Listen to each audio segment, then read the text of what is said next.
দেখুন, সবাই তো আল্লাহর কাছে সাহায্য চায়, কিন্তু সবাই কি সাহায্য পায়? কিছু মানুষ পায়, আবার কিছু মানুষ পায় না। কে সাহায্য পাওয়ার যোগ্য আর কে সাহায্য পাওয়ার যোগ্য না, এটা ডিসাইড হয় কিভাবে? একটা সিম্পল ভাবে বুঝি। ধরুন এক বস্তা 40 কেজি, 1 মনের একটা চাউলের বস্তা আপনি 3 তলায় তুলবেন।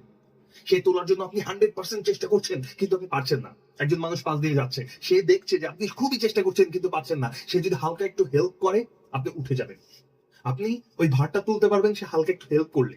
তবে আপনি যদি পায়ের উপর পা তুলে বলেন যে আমি বসে থাকবো, তুমি পুরাটা তুলে দাও, আমি কিছু করব না, কিন্তু আমার কাজ হয়ে যাবে, এরকম যদি আপনি চিন্তা করেন, তাহলে কেউ কি আপনাকে সাহায্য করবে? তো আল্লাহ আল্লাহ দেখবে আপনি আপনার যে কাজটা, সেই কাজটা আপনি আপনার 100% করছেন কিনা। আপনি যদি 100% করেন, আল্লাহর কাছে চান, আল্লাহ সাহায্য করবে। আপনি ওই কাজটা যদি যোগ্যই না হন, আল্লাহ আপনাকে কেন সাহায্য করবে?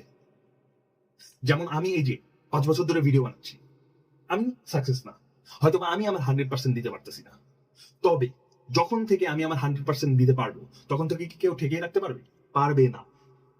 একটা প্রবাদ আছে, যে নিজেকে নিজে সাহায্য করে না, আল্লাহ তাকে সাহায্য করে না। আমি এনএস আকাশ, আবার দেখা হবে। আল্লাহ হাফিজ।